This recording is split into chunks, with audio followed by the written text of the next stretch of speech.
neredesin sen? Tatlı dilim, güler yüzlüm, ey ceylan gözlüm. Gönlüm hep seni arıyor. Neredesin sen?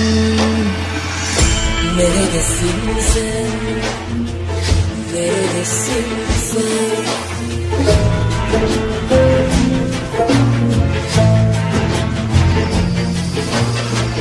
Ben ağlarsam ağlayıp, gülersem gülen, bütün dertlerimi anlayıp gönlümü bilen, sanki kalbimi bilerek yüzüme gülen.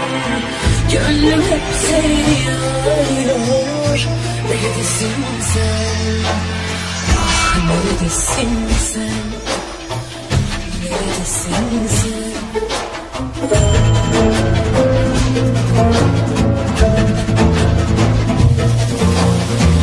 Sinemde gizli yaramı kimse bilmiyor.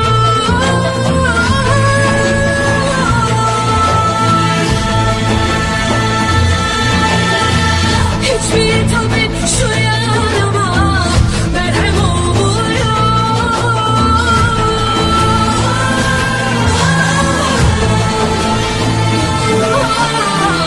Boynu bükük bir garibim, yüzüm gülmüyor. Gönlüm hep seni arıyor. Neredesin sen? Boynu bükük bir garibim, yüzüm gülmüyor. Gönlüm hep seni arıyor. Neredesin sen? Neredesin sen? Neredesin sen? Neredesin sen? Neredesin sen?